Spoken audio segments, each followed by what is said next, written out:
Good morning. We're going to get started with meeting of the Regional Transportation Commission of Southern Nevada. Ms. Maynard. Thanks, Mr. Chairman and members of the Commission. Your first item is to conduct a comment period for citizens' participation. This is the first time set aside for public comment. Anyone wishing to provide public comment with regards to any matters on today's agenda, please step forward to the microphone, state your name, spell your last name for the record, and please limit your comments to 3 minutes.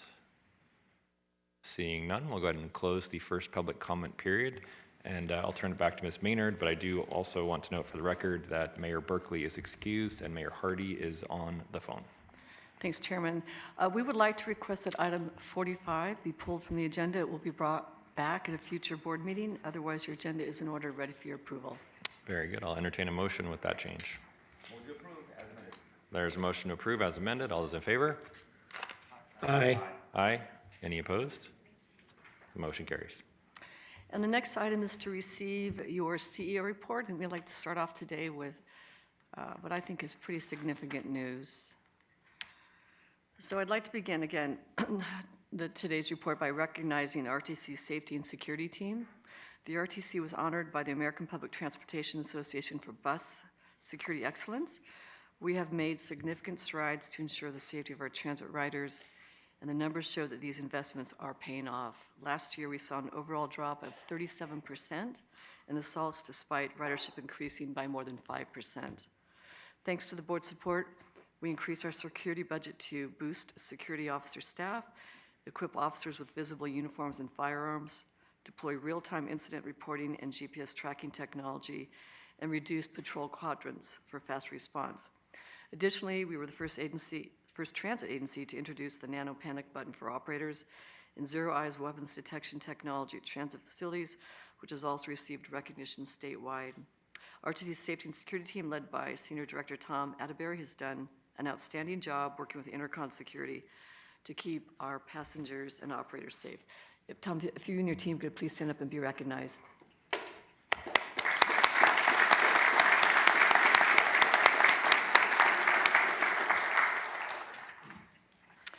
Okay, so next we'd like to recognize a pair of amazing RTC staff members as our superstars of the quarter. Our first superstar is a dedicated member of the FAST department who embodies the core values of RTC. He brings a positive and motivational attitude to the workplace. This individual provides a high level of service to agency partners and field contractors and has a great working relationship with each jurisdiction and our internal customers. Recently, a critical traffic network hub was destroyed, and this individual secured the resources from the city of North Las Vegas to restore traffic communications and limit signal downtime. And so our first superstar of the quarter is Matthew Stankowski. He's here. Thank you, Matt, for your hard work and dedication to the agency. Congratulations. Stand up, Matt. Matt, come on down.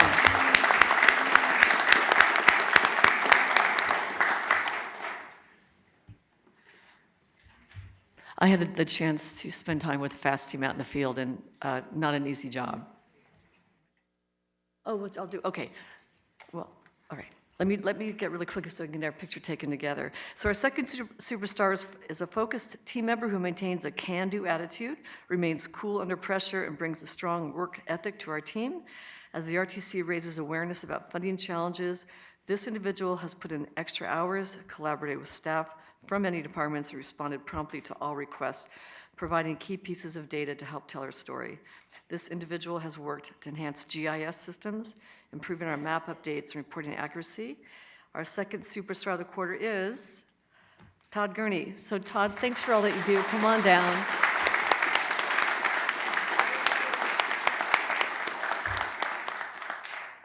Yay, Team RTC. Woo!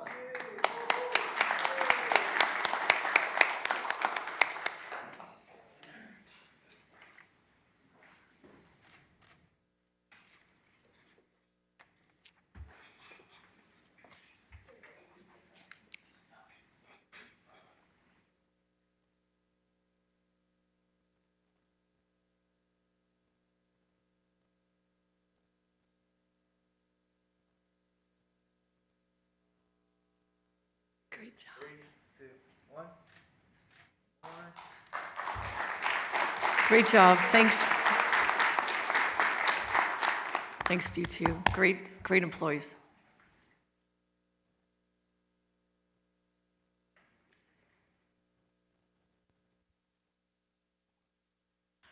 Okay, so I'll wait. Again, thanks, Matt and Todd. Appreciate both of you.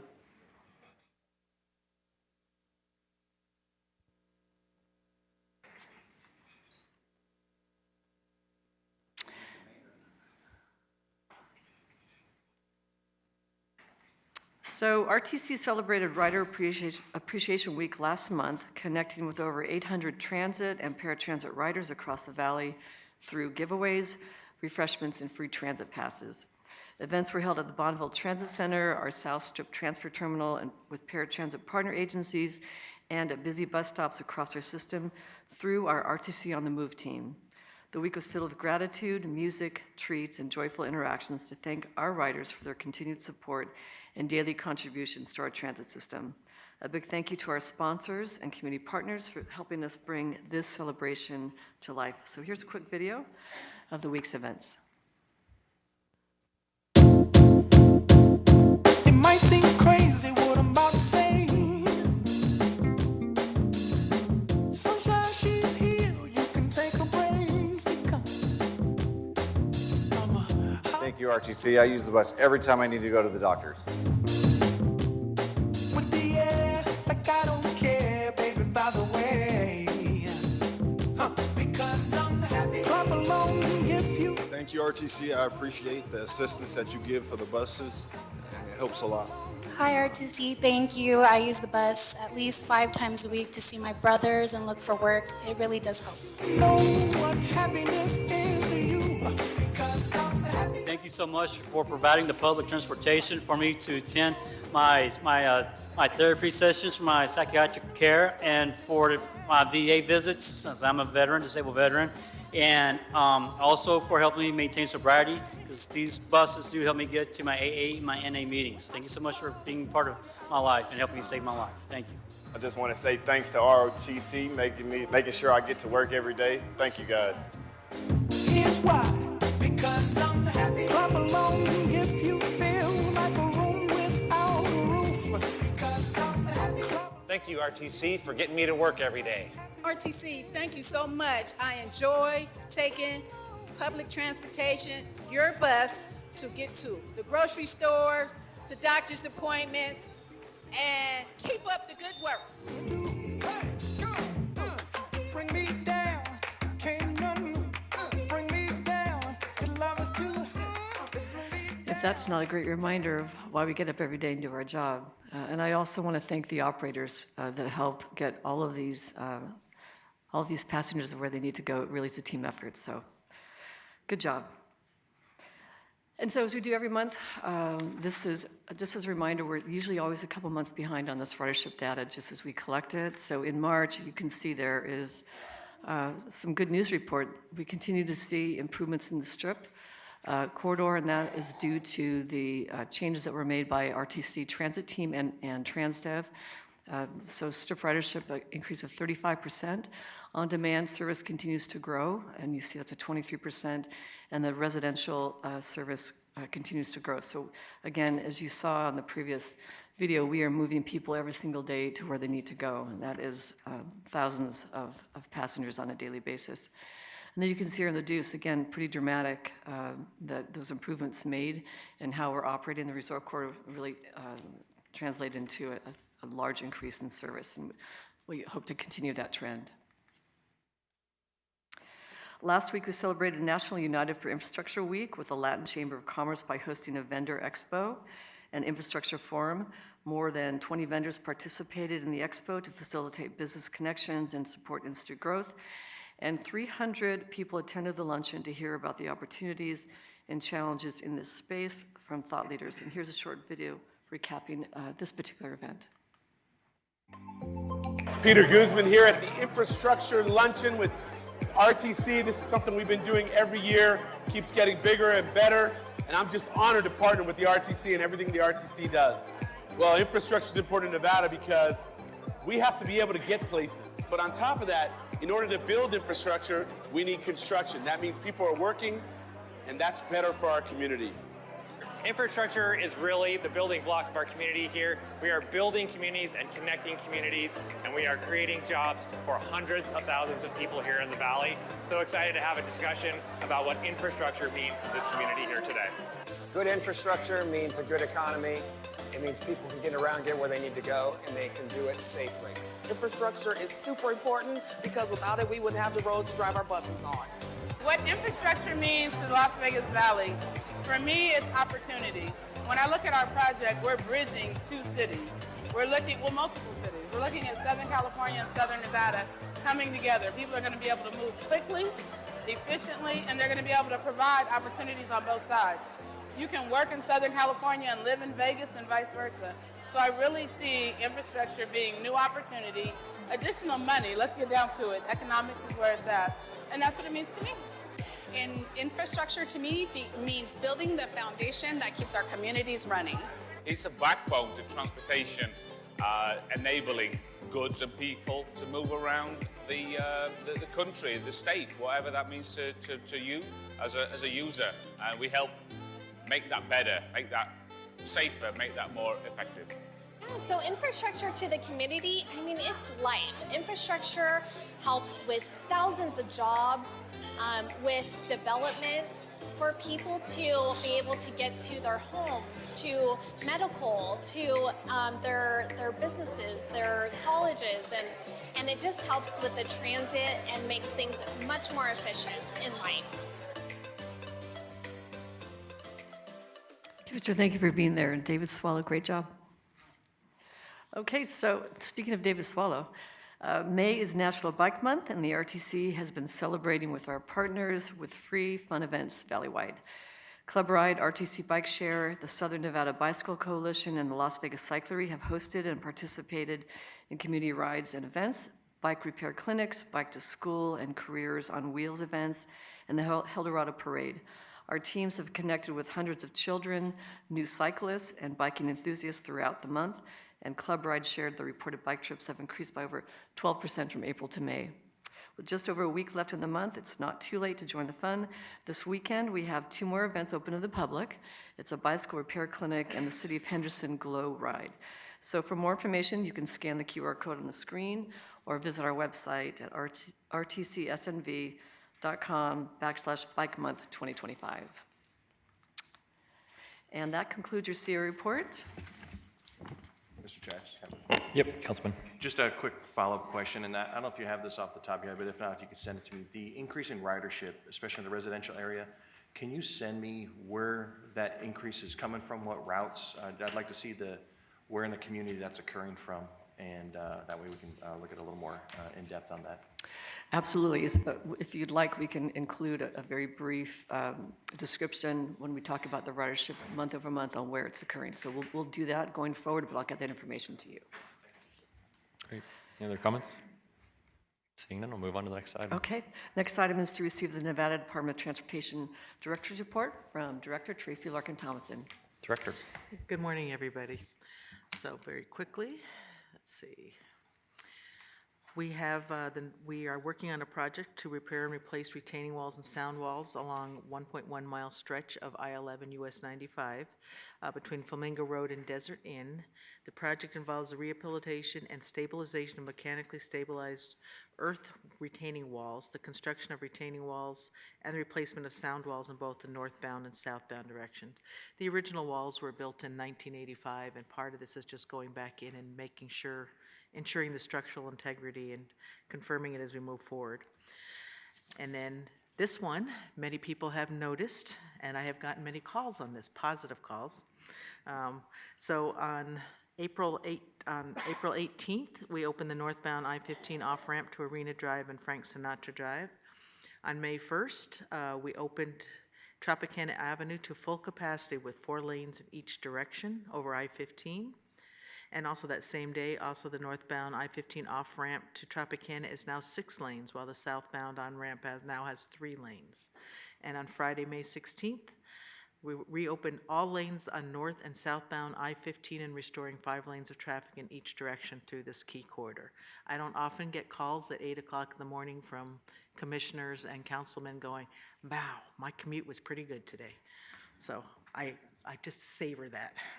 I'm going to savor it for a long time because other things are coming. Did you also get a call from 550,000 EDC folks coming in from Southern Nevada? I think they got to EDC much faster, so thank you. So the remaining project work will just include widening on Tropicana Avenue between Polaris and Valley View Avenue and some finish-up work on Dean Martin and Harmon. But it will be open relatively soon. And then my last slide, just an update on the I-15 North widening project. It is almost complete. The little bit of delay due to rain with the paving, but that should be wrapped up this week. It is at 98% complete, just adding a weigh-in motion installation, some ITS testing, and a couple of things like striping and rumble strips. And the ribbon cutting will be set probably in the next 8 weeks. So that concludes my very brief report, but it's all positive. Thank you. Thank you much for your report, and congratulations. Any other comments? Councilman? I just wanted to say thank you for finishing that Speedway project. That made my commute much better today coming here. It is all about the commute. Any other comments? Seeing none. Thank you very much, Director. Thanks, Chairman. Next item is to approve the consent agenda before you as previously amended. It consists of items 5 through 56. I'll entertain a motion. There's a motion to approve. All those in favor? Aye. Aye. Any opposed? Motion carries. So the next, let's see, we'll move to the non-consent. And so items 57, 50, and 59 can be taken in one motion. 57 will be to receive a presentation on the tentative budget for fiscal year 2026. Agenda item 58 will be to conduct a public hearing on the tentative budget, and then agenda item number 59 is to adopt the final budget for fiscal year 2026. And so our Senior Director of Finance, Sharon Gutierrez, is here to present that to you. Thank you, MJ. Good morning, Chairman Jones and members of the board. So for our fiscal year 2026 total funding sources, we are budgeting $1.34 billion, and majority of those is coming from sales tax, fuel tax, and grants. Our sales and use tax revenue, we are projecting a 3% decrease for fiscal year 2025, and we are budgeting a 1% increase for fiscal year 2026. We recently received a memo from the state informing us of a 7% decrease in sales tax distribution. If this decrease remains consistent through the end of the fiscal year, RTC will have approximately a $12.8 million impact on the current revenue projections. We have available resources in our reserves to cover this shortfall. While we have seen our fuel tax revenue extension increase due to inflationary increases as reflected on your green bars, MVFT revenue almost remained flat from 2012 to 2024. We have seen a continuous decrease in gallons sold within Clark County since 2022. Our fiscal year 2026 roadway funding sources is $739.1 million, and majority of that comes from our fuel tax, sales tax, and grants. For our transit funding sources, we are budgeting $562 million, and the majority of that sources comes from sales tax and grants. One thing that I want to emphasize is the $72.3 million fund balance starting fiscal year 2026 and over the next 2 years. Our projected expenses will exceed our projected revenue. We are using the remainder of the $303 million stimulus funds from the federal government that we received during the pandemic. If not for these stimulus funds, we would have started cutting service a few years ago. RTC management is actively looking for ways to increase revenue and working closely with the legislature to address the serious fiscal cliff that is ahead of us. For our general market and strip corridor fare revenue, we are projecting $60.1 million for fiscal year 2025, and we are budgeting a slight increase of $60.7 million for fiscal year 2026. Now we go to our funding uses. For our fiscal year 2026 total funding uses, we are budgeting $1.34 billion, which is equal to our total funding sources. And majority of this is from our capital outlay and services, contracted services. For our capital outlay, that $749.5 million The majority of that is coming from our roadway projects at $601.1 million and transit at $143 million. For our roadway funding uses, that $601.1 million includes our expense for Maryland Parkway, one of our biggest projects right now at $173.5 million, and $100 million of that is grant funded. For our transit funding uses, we are budgeting $562 million, and the majority of that comes from our contracted services and capital outlay. For our fixed route contract, we are projecting $166.3 million and budgeting $176.1 million. The significant rate increase that you see over here, it's started during our July 1st of 2023, where we had bids and all bids came in higher due to inflation. Similarly, we also did a competitively bid contract with this paratransit contract starting April 10th and 2025, and all bids came in higher. We are projecting $90.6 million for fiscal year 2025 and budgeting $101 million for fiscal year 2026. For our security contract, we are projecting $23.2 million for fiscal year 25 and budgeting $24.2 million for fiscal year 2026. And we thank the board for continuously providing resources to provide a safe transit system for our passengers and our operators. Thank you very much, Mr. Gutierrez. Any questions or comments from the board? Seeing none, then I open as a public hearing, right? I'll go ahead and open this as a public hearing. Anyone wishing to provide public comment with regards to these agenda items, please step forward to the microphone, state your name, spell your last name for the record, and please limit your comments to 3 minutes. Seeing no comments, we'll close the public hearing, and I will entertain a motion to adopt the final, budget for fiscal year 2026. All right. All those in favor? Aye. Aye. Aye. Any opposed? Motion carries. Thank you, Commissioners. I do want to point out on the paratransit contract, just as an information piece, that we continue to see part of the increase in cost is due to the fact that our ridership for paratransit services continues to increase month over month and year over year. The Federal Transit Administration, we are not allowed to deny a trip request, and so we do our best. We start with our budget in fixed route or transit with paratransit first to make sure we're meeting that demand, and then go on to fixed route. So there's just an FYI for you. Okay, so let's move on to agenda item number 60. That is to receive information from our legal counsel, and there are no items to discuss this month, and so we'll move on to the last agenda item, which is to conduct your final citizens participation period. This is the second item set aside for public comment. Anyone wishing to provide public comment with regards to any matters before the Regional Transportation Commission, please step forward to the microphone, state your name, spell your last name for the record, and please limit your comments to 3 minutes, and we'll go ahead and hear from Ms. Jones first.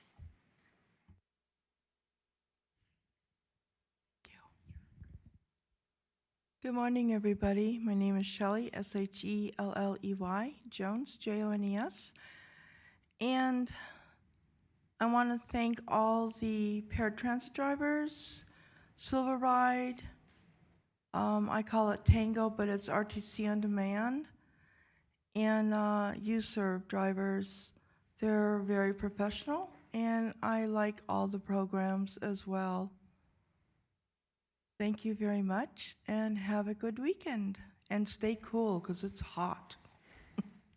Thank you, Ms. Jones. Anyone else wishing to provide public comment?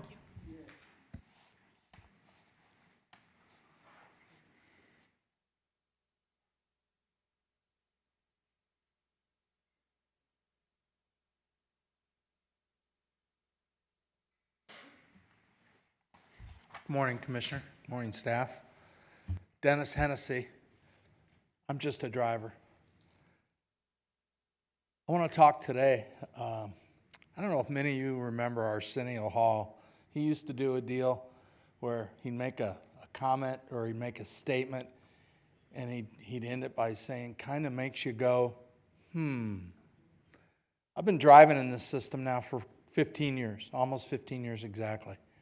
And what I've noticed over the last several months that really bothers me and I'm anticipating really bothers you, is the number of fatal accidents that we're having in our bus system with our vehicles involved. Never in 15 years have I seen a trend that's this high. And never have I not heard or seen a response to correct it. Kind of makes you wonder, what's happened differently in the last couple of years, last couple of months? Kind of makes you go, could it be our contractor? I'm not an expert. I couldn't tell you what's being emphasized from a safety standpoint, what's not. I'm just a driver. I got to think that there's some behaviors that aren't acute, that aren't honed in for drivers. An example I can use is these e-bikes and these scooters. As a driver, when I see a bicyclist, an e-bike, or anything in the right lane to the right of me, I toot my horn, not for them to get out of the way. I toot my horn to let them know I'm there so that they don't make a sudden reaction. That's just something that I do. Here's what really puzzles me. You have a guy working for you now that was head of safety, head of training for Veolia, Keolis, and MV. Maybe not head, but very, very active. Wouldn't it be time that maybe somebody goes in and takes a look at what's going on in terms of making this a top priority or making this? Because if you think your contractor doing Fix Route now is going to do anything about it, they can't even schedule a replacement for somebody who goes out on vacation, because paying $1 million a month in liquidated damages, I guess, is nothing to them. I'm not going to tell you who that employee is, I'm sure, but he works for you guys now. I think maybe you ought to, I bet he could see what's being emphasized or not. I just think it's important. It's important to me as a driver out there every day, and I know lawsuits are important to all of you, but it's a concerning issue out there. Thank you. Thank you, Mr. Hennessy.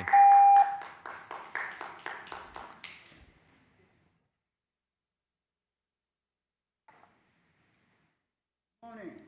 Mr. Nimrod. Justin Jones and the mighty, mighty, mighty board. And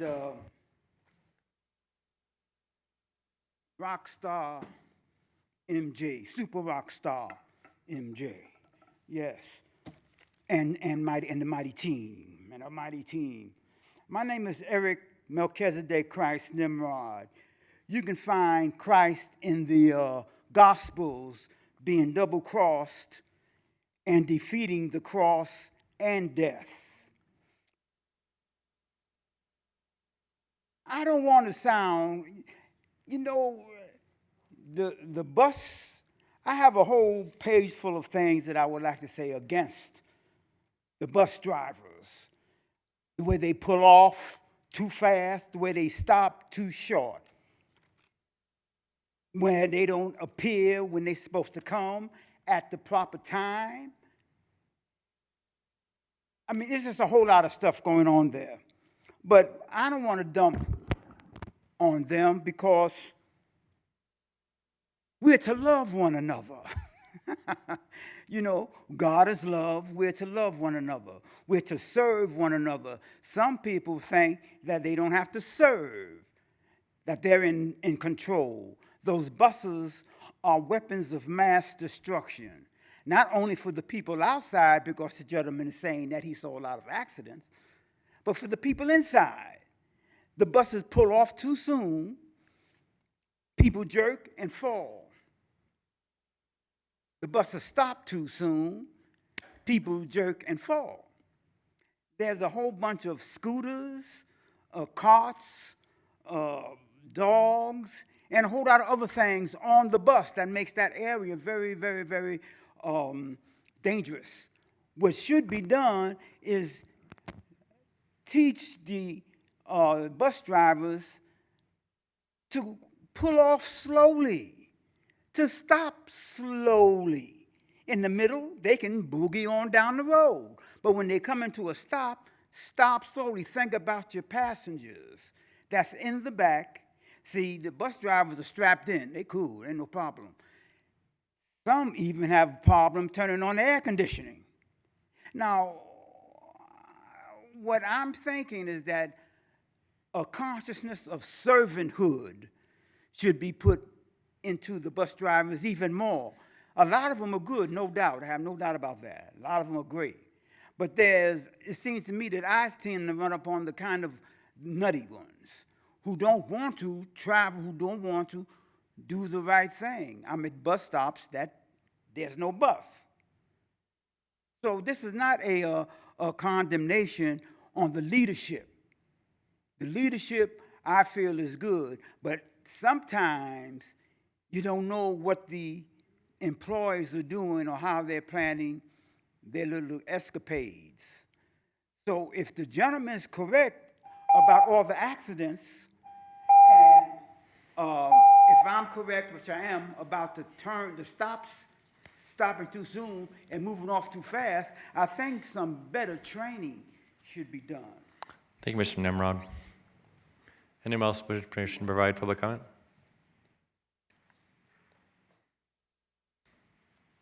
Good morning, everyone. Commissioners, everyone. My name is Lou Ferry, F-E-R-R-I. I'm the new general manager for the paratransit side for Transdev. I just wanted to introduce myself and just say it's great to be here. I was 23 plus years in Palm Beach County, Florida on the public side, so now I'm over here. I've been welcomed by the RTC in an amazing way. I see the commitment you guys have for the safety and the customer service to the customers, and it's great to be here. And I'm committed to be here, and it's awesome. So thank you for everything. Just want to say hello. Welcome, Mr. Ferry. Morning, Commissioners. My name's Jorge Lopez, last name spelled L-O-P-E-Z, and I am here to address an issue that has been ongoing lately. I am a transit photographer. I spend a lot of time around the system, taking pictures, posting them on social media, and I have several issues where I have been harassed by drivers, get cussed at by passengers, things thrown at me, and I have called 911, resorted to intercom. Not a single time intercom. Sorry, I'm nervous. So every time I call intercom, any emergency number, intercom never shows up. I have made complaints. I have called. I have phone records of me calling, complaining. You guys are, everybody here is so big on safety. You guys don't write the public transportation system, and I know it. You guys aren't out there on the system seeing what it's like every single day. I'm out there every single day. I took the bus here. I take the bus back home. I take it to school. I take it go anywhere. And safety is a really big issue, and it's been a really big issue for years now. People getting stabbed, people getting punched, people getting, it's an everyday thing. And intercom is always at the stops, just calling into dispatch saying how the coach is code 4, but in reality, nobody's on the bus on board seeing what's going on. They're just huddled up at stops, just waiting for a bus, just walking around. I usually always go to the Western layover at downtown Summerlin for the Sahara Express and 206, and there's always a intercom officer there who is just sitting in her patrol car, taking pictures of the bus stop, calling into dispatch that the bus is code 4, but in reality, nobody's on the bus. That's what everybody needs, is officers on the bus. If there's nobody on the bus, it's costing people lives. Someone could lose an eye from getting punched. Like the guy that got stabbed on the Deuce not that long ago. There's always officers at the Deuce stops, just standing there. Nobody's on the bus. Nobody's on the bus. And it's a really, really big issue. But yeah, if someone can please do something about intercom not responding to my complaints, my phone calls. I have I have called several times, 40 minutes pass, 50 minutes, an hour, nobody shows up. So it's costing people lives. And you guys are so big on security, nobody's doing anything about it. So thank you. Thank you, Commissioners. Thank you very much. Anyone else wish to provide public comment? Seeing none, we are adjourned. Thank you very much.